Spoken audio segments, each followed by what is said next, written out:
परम सत्कारयोग साध संगत जी, रसना पवित्र करिए ते आखिए धन श्री सतगुरु नानक देव जी, धन श्री सतगुरु जगजीत सिंह जी, धन श्री सतगुरु उदय सिंह जी।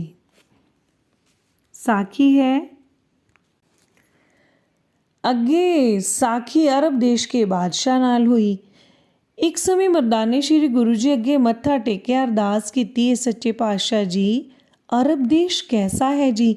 तो श्री गुरु जी क्या मर्दानिया तू वेखना है तो तेनू दिखाए लियावांगे।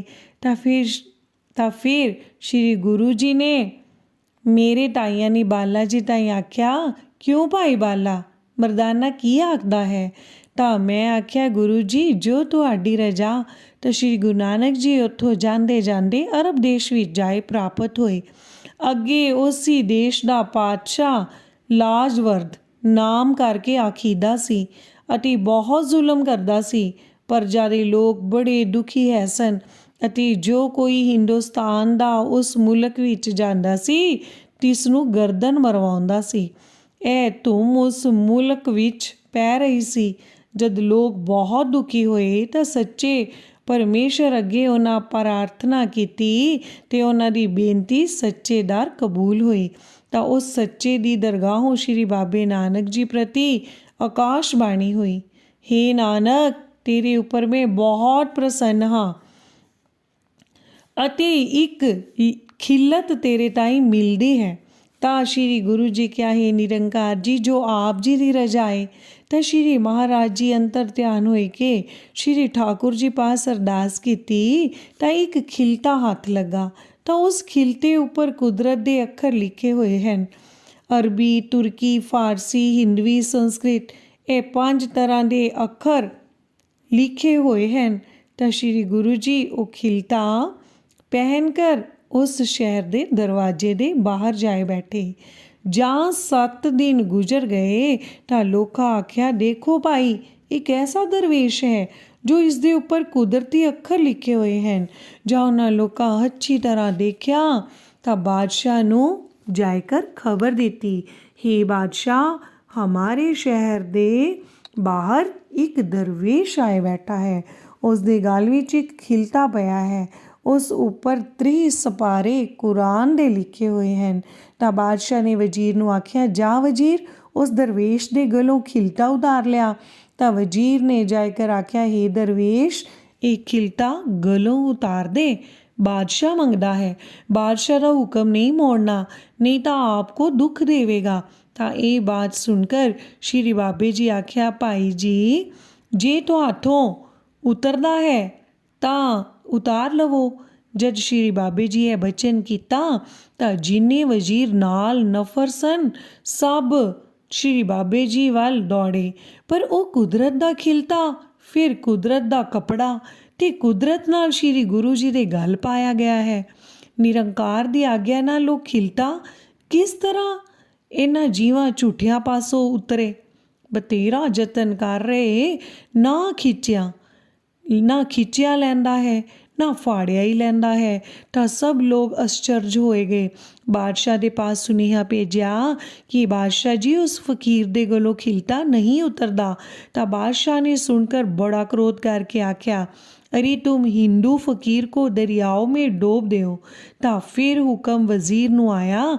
तो वजीर ने नफरत ताई कहा, इस फकीर नू दरियाओं में डोब दो। तो उन्हां लोगों ने श्री गुरु जी को दरियाओं में डोब दिया अति होर सभी लोग तमाशा देखते थे। श्री बाबे जी दे गाल दा खिलता भीजा भी नहीं।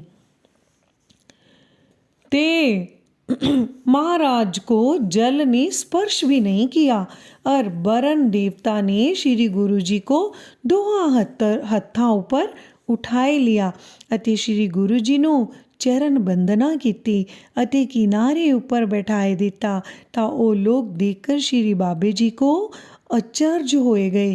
तो बादशाह नू खबर गई कि दरवेश दरियाओं विच डुबदा नहीं। तो बादशाह ने क्रोध करके कहा, इस फकीर को अग्न में जलाए देवो। तो वजीर ने बड़े बड़े लकड़े इकट्ठे करके श्री गुरु जी के दुआले जोड़ दिते अते आग लगाए दी। तब बसंतर देवता ने श्री गुरु जी के चरणों पर ਨਮਸਕਾਰ ਆਏ ਕੀਤੀ ਅਤੇ ਕਹਿਓ ਸੋ ਮਹਾਰਾਜ मैं आपदा दास हाँ जी, कुछ हुक्म करो। ते बाबे के शरीर का एक लू भी नहीं सड़या। लोग देखकर हैरान होए गए। ए खबर बादशाह ने भी सुनी ਤਾਂ ਕਹਿਣ ਲੱਗਾ ਕਿ ਇਹ ਫਕੀਰ ਕੋਈ ਚੇਟਕੀ ਹੈ, ਪਰ ਇਸ ਨੂੰ ਕਿਸੇ ਵੱਡੇ ਅਸਥਾਨ ਉੱਤੋਂ ਡੇਗ ਦੇਵੋ। ਤਾਂ ਫਿਰ ਵਜ਼ੀਰ ਨੇ ਸ਼੍ਰੀ ਗੁਰੂ ਜੀ ਕੋ ਬੜੇ ਉੱਚੇ ਪਰਬਤ ਉੱਤੋਂ ਡੇਗ ਦਿੱਤਾ। जब श्री गुरु जी डिगे तो पौन देवता ने श्री बाबे जी को अपने हत्थों ऊपर भगवान विच बैठाए कर जमीन ऊपर लियाए कर बैठाए दिता और उत्थे बड़ी सुंदर फूलों की सेजा पर आए बैठे। तो उस मुल्क के सब लोग जो खड़े सन देखकर भयभीत होए गए। तो वजीर ने पातशाह को जाकर कहा जी वो तो फकीर अजे भी जिंदा है। तो पातशाह ने कहा हे वजीर ਇਹ ਤਾਂ ਕੋਈ ਚੇਟਕੀ ਹੈ, ਪਰ ਤੁਸੀਂ ਬੜਾ ਡੂੰਘਾ ਖਾਤਾ ਕੱਢ ਕਰ ਉਸ ਵਿੱਚ ਇਸ ਨੂੰ ਪਾਏ ਕਰ ਉੱਤੋਂ ਪੱਥਰਾਂ ਸੇ ਸੰਗਸਾਰ ਕਰੋ। ਤਾਂ ਵਜ਼ੀਰ ਨੇ ਇੱਕ ਵੱਡਾ ਭਾਰੀ ਖਾਤਾ ਕਢਵਾਏ ਕਰ ਉਸ ਵਿੱਚ ਸ਼੍ਰੀ ਗੁਰੂ ਜੀ ਕੋ ਪਾਏ ਕਰ ਉੱਪਰ ਪੱਥਰਾਂ ਕੀ ਮਾਰ ਕੀਤੀ। ਤਾਂ ਸ਼੍ਰੀ ਗੁਰੂ ਜੀ ਨੂੰ ਹਜ਼ਾਰਾਂ ਮਣਾਂ ਦੇ ਪੱਥਰਾਂ ਨਾਲ ਦਬਾਏ ਕੇ ਸਭ ਆਪੋ ਆਪਣੇ ਘਰ ਕੋ ਚਲੇ ਗਏ। ਤਾਂ ਫਿਰ ਜੋ ਲੋਕਾਂ ਉਹਨਾਂ ਨੂੰ ਪੁੱਛਿਆ ਭਾਈ ਕੀ ਕਰ ਹੋਈ, ਤਾਂ ਉਹਨਾਂ ਕਿਹਾ ਭਾਈ ਹੁਣ ਤਾਂ ਉਸ ਦਰਵੇਸ਼ ਦਾ ਲੂੰ ਵੀ ਨਹੀਂ ਬਚਣਾ, ਪਰ ਜਿਸ ਦੇ ਹੁਕਮ ਵਿੱਚ ਖੰਡ ਬ੍ਰਹਮੰਡ ਹੈ ਉਸ ਨੂੰ ਕੌਣ ਮਾਰਨ ਵਾਲਾ ਜੰਮਿਆ ਹੈ। ਜਾਂ ਸਵੇਰ ਹੋਈ ਤੇ ਲੋਕ ਬਾਹਰ ਨਿਕਲੇ ਤਾਂ ਕਿਆ ਦੇਖਣ ਜੋ ਸ਼੍ਰੀ ਬਾਬਾ ਜੀ ਉੱਥੇ ਬੈਠੇ ਹਨ, ਨਿਜ ਸਰੂਪ ਵਿਖੇ ਲੀਨ ਹਨ। ਤਾਂ ਉਹਨਾਂ ਲੋਕਾਂ ਪਾਤਸ਼ਾਹ ਨੂੰ ਜਾਏ ਖਬਰ ਦਿੱਤੀ ਕਿ ਹੇ ਪਾਤਸ਼ਾਹ ਉਹ ਦਰਵੇਸ਼ ਤਾਂ ਬਾਹਰ ਹੈ, ਉਸ ਦਾ ਤਾਂ ਇੱਕ ਲੂੰ ਵੀ ਨਹੀਂ ਵਿਗੜਿਆ। ਤਾਂ ਪਾਤਸ਼ਾਹ ਨੇ ਕਿਹਾ ਮੇਰੀ ਰੂਬਰੋ गर्दन मारो। ਤਾਂ ਵਜ਼ੀਰ ਨੇ ਸ਼੍ਰੀ ਬਾਬੇ ਜੀ को पातशाह के सामने ले जाकर कई शस्त्र मारे, पर श्री बाबे जी को काई ना लगे। तो फिर पातशाह बड़ा गुस्से होया ते कहे सो इस दरवेश को फांसी दो। तो वजीर श्री गुरु जी को सूली के पास ले गए। जहाँ सूली दे नज़दीक गए तो सूली हरी हो गई। तो सब वजीरा और मंत्रियाँ मिल कहा हे खुदाए ये क्या इसरार है, बड़ा आश्चर्य है, इस दरवेश ਨੂੰ ਬਹੁਤ ਸਜ਼ਾਏ ਮਿਲੀ ਹੈ, ਇਸ ਦਾ ਰੋਮ ਨਹੀਂ ਵਿਗੜਿਆ। ਤਾਂ ਇਹ ਖਬਰ ਪਾਤਸ਼ਾਹ ਕੋ ਪਹੁੰਚੀ। ਲੋਕਾਂ ਆਖਿਆ ਅਸੀਂ ਬਹੁਤ ਤੇਰਾ ਯਤਨ ਕਰ ਰਹੇ ਹਾਂ, ਉਹ ਫਕੀਰ ਨਾ ਮਰਦਾ ਹੈ ਤੇ ਨਾ ਉਹਦੇ ਗਲੋਂ ਖਿਲਤਾ ਹੀ ਉਤਰਦਾ ਹੈ। ਅਤੇ ਉਸ ਵਕਤ ਪਾਤਸ਼ਾਹ ਦੇ ਪਾਸ ਬੜੇ ਬੜੇ ਦਾਨਾਏ ਬੈਠੇ ਸਨ। ਤਾਂ ਉਹਨਾਂ ਕਿਹਾ ਹੀ ਪਾਤਸ਼ਾਹ ਸਲਾਮਤ, ਇਹ ਕੋਈ ਖੁਦਾਏ ਹੈ, ਮਨੁੱਖ ਨਹੀਂ जो भन्नण घड़न समर्थ है, जिसका फुरमान पौन पानी अग्नि भी मानते हैं। ये मनुखों के कर्तव्य नहीं। इधर तो ये हुआ ਅਤੇ ਉਧਰ ਭਾਈ ਬਾਲੇ ਤੇ ਮਰਦਾਨੇ ਨੇ ਸ਼੍ਰੀ ਗੁਰੂ ਜੀ ਅੱਗੇ ਅਰਦਾਸ ਕੀਤੀ ਜੀ ਸੱਚੇ ਪਾਤਸ਼ਾਹ ਜੀ ਇਹ ਪਾਤਸ਼ਾਹ ਨੇ बड़ी बेअदबी की है, इसको सजाए देनी चाहिए है। तो श्री गुरु जी कहा हे भाई बाला दे मरदाना जो काम हो रहा है सो करतार दे हुक्म विच ही हुंदा है, जो उसनों भावदा है सो ही भली बात है। सो भाई सानू करतार दा हुक्म है जो इन्हां नू भले मार्ग लाउणा, जिस तरह इन्हां दे मन विच परमेश्वर ने पाया है तिसी सुभाव पर यह चलते हैं। सुन मरदाना, जिस दी तरफ परमेश्वर आप हुंदा है तिस दा कदी वाल विंगा कोई नहीं कर सकता। अते असी तां हाँ ही करतार दे, जिस दा परमेश्वर राखा हुंदा है उस दी सब सृष्टि ਤਾਬਿਆ ਹੁੰਦੀ ਹੈ। ਸੁਣ ਮਰਦਾਨਾ, ਜਿਨ੍ਹਾਂ ਨੇ ਉਸ ਨਿਰੰਕਾਰ ਨੂੰ ਸਰਬ ਵਿਆਪੀ ਜਾਣਿਆ ਉਹ ਕਿਸੇ ਦਾ ਬੁਰਾ ਨਹੀਂ ਚਿਤਵਦੇ। ਇਹ ਜੋ ਕੁਛ ਜ਼ੋਰ ਜ਼ੁਲਮੀ ਕਰ ਰਹੇ ਹਨ ਸੋ ਸਭ ਹੁਕਮ ਕਰਤਾਰ ਵਿੱਚ ਹੀ ਹੋ ਰਿਹਾ ਹੈ। ਅਤੇ ਸਾਡੇ ਸਰੀਰ ਵਾਸਤੇ ਜੋ ਕਸ਼ਟ ਲਿਖੇ ਹਨ ਸੋ ਅਵਸ਼ ਅਸਾਂ ਭੁਗਤਨੇ ਹੀ ਹਨ। ਕਰਤਾਰ ਇਹਨਾਂ ਦੇ ਕਰਮਾਂ ਦਾ ਇਹਨਾਂ ਨੂੰ ਆਪ ਹੀ ਫਲ ਦੇਵੇਗਾ। ਸਾਨੂੰ ਕਿਸੇ ਨਾਲ ਵੈਰ ਕਰਨ ਦੀ ਕੋਈ ਵੀ ਲੋੜ ਨਹੀਂ। ਸਾਡਾ ਤਾਂ ਇਹ ਨਿਸ਼ਚਾ ਹੈ ਕਿ ਜੋ ਨਿਰਵੈਰਾਂ ਨਾਲ ਵੈਰ ਕਰਦਾ ਹੈ ਉਹ ਸਾਰੇ ਜਗਤ ਦਾ ਪਾਪ ਆਪਣੇ ਸਿਰ ਲੈ ਲੈਂਦਾ ਹੈ। ਤਾਂ ਤੇ ਹੇ ਭਾਈ ਮਰਦਾਨਾ, ਤੂੰ ਆਨੰਦ ਰਹੋ ਅਤੇ ਦੇਖਦਾ ਜਾ ਜੋ ਕਰਤਾਰ ਕੀ ਕੁਝ ਕਰਦਾ ਹੈ। ਇਤਨਾ ਕਹਿੰਦੇ ਸਨ ਤਾਂ ਉੱਥੋਂ ਦਾ ਬਾਦਸ਼ਾਹ, ਜਿਸ ਦਾ ਨਾਮ ਲਾਜਵਰਦ ਸੀ, ਆਪਣੀ ਸਭਾ ਦੇ ਲੋਕਾਂ ਸੰਯੁਕਤ ਸ਼੍ਰੀ ਗੁਰੂ ਜੀ ਦੇ ਚਰਨੀ ਆਏ ਪਿਆ ਅਤੇ ਹੱਥ ਜੋੜ ਕੇ ਅਰਜ਼ ਕੀਤੀ ਕਿ ਹੇ ਦਰਵੇਸ਼ ਜੀ, ਮੇਰੇ ਪਾਸੋਂ ਬਹੁਤ ਬੇਅਦਬੀ हुई है, सो मेरी खताएं बख्शिए जी। पर बहुत भयभीत हुआ ते कंबदा कंबदा श्री गुरु बाबे जी दे चरणा उपर टह पिया ਅਤੇ ਬਾਰੰਬਾਰ ਜ਼ਬਾਨ ਥੀ ਇਹੀ ਕਹਿੰਦਾ, हे ਗਰੀਬ ਨਿਵਾਜ ਜੀ, मैं बड़ा ही गुनाही हाँ, पर आप खुदाए दे प्यारे हो, इस वलायत को रख लेवो जी, नहीं ਤਾਂ ਖੁਦਾਏ ਦੇ ਗਜ਼ਬ ਵਿੱਚ ਗਰਕ ਹੋ ਜਾਵੇਗੀ।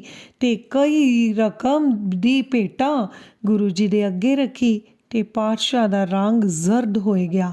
ਬੜਾ ਦੀਨ ਤੇ ਆਤਰ ਹੁਆ ਤੇ ਕਹਿੰਦਾ ਹੈ, ਜੋ ਮੈਂ ਤਕਸੀਰੀ ਹਾਂ, ਆਪ ਮੁਝ ਕੋ ਬਖਸ਼ੋ। ਆਪ ਖੁਦਾਏ ਦੇ ਰੂਪ ਹੋ ਤੇ ਗੁਣਾ ਦੇ ਸਾਗਰ ਹੋ, ਪੀਰਾਂ ਦੇ ਪੀਰ ਹੋ। हे खुदाए जी, जिस तरह आप दी आज्ञा होवेगी सो ही करांगा जी। आज तो लेकर किसी की बेअदबी ना करांगा। ते मुझको आप दी खबर नहीं सी, अनजान पुणे विच मेरे पासों आप दी ये भुल हुई है, सो मेरे ऊपर मेहरबानी करनी जी। ए बात कहकर श्री गुरु जी दी चरनी पिया ते श्री गुरु नानक जी बड़े कृपालू ਅਤੇ ਕਿਰਪਾ ਦੇ ਘਰ ਤਿਸ ਪਾਤਸ਼ਾਹ ਨੂੰ ਦੀਨ ਜਾਣ ਕੇ ਕਹਿਣ ਲੱਗੇ, हे ਪਾਤਸ਼ਾਹ, ਤਬ ਤੇਰੇ ਉੱਪਰ ਖੁਸ਼ੀ ਹੁੰਦੀ ਹੈ।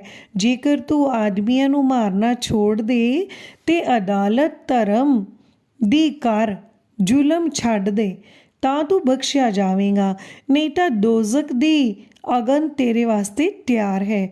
ਤਾਂ ਲਾਜਵਰਦ ਪਾਤਸ਼ਾਹ ਨੇ ਕਿਹਾ, हे ਸੰਤ ਜੀ, तेरे दर्शन करके और आप दे चरणों पर हाथ लगवाने नाल हुण मेरे विच एक तिनका तोड़न दी भी समर्थ नहीं रही ਅਤੇ ਜੋ ਕੁਝ ਕਹੋ ਸੋ ਹੀ ਮੈਂ ਕਰਾਂਗਾ। ਤੇ ਸ਼੍ਰੀ ਗੁਰੂ ਨਾਨਕ ਜੀ ਕਿਹਾ, ਸਤਨਾਮ ਦਾ ਸਿਮਰਨ ਕਰੋ, ਆਪਣੀ ਮੁਲਕ ਵਿੱਚ ਦੇਗ ਚਲਾਵੋ ਤੇ ਨੰਗਾ ਭੁੱਖਾ ਕੋਈ ਨਾ ਰਹੇ ਅਤੇ ਗਰੀਬ ਗੁਰਬੇ ਦੀ ਪਾਲਣਾ ਕਰਨੀ, ਖੁਦਾਈ ਨੂੰ ਯਾਦ ਰੱਖਣਾ, ਹਰ ਵੇਲੇ ਆਜ਼ਜ਼ ਲੋਕਾਂ ਦੀ ਪਰਵਰਿਸ਼ ਕਰਨੀ, ਪਾਪ ਤੇ ਗੁਨਾਹ ਕਰਨਾ छोड़ देवो। तो बादशाह ने सब बचन श्री गुरु जी दे मन्ने और श्री गुरु जी का मुरीद हुआ और भी बहुत मुरीद होए लगे सतनाम दा सिमरन करन। तो गुरु जी उत्थे कितने कु दिन रहे, पर सारे शहर विच श्री बाबे जी को पीर जानकर लगे मनन और नंगा भुखा उत्थे कोई ना रहा, दुखियां दीन कोई ना रहा। लोग परमेश्वर को लगे याद करने, जहाँ कहाँ गुरु जी का ही जस फैल रहा। तो गुरु नानक जी उस बादशाह पर खुशी करके उतों चलते रहे। धन धन श्री सतगुरु नानक देव जी।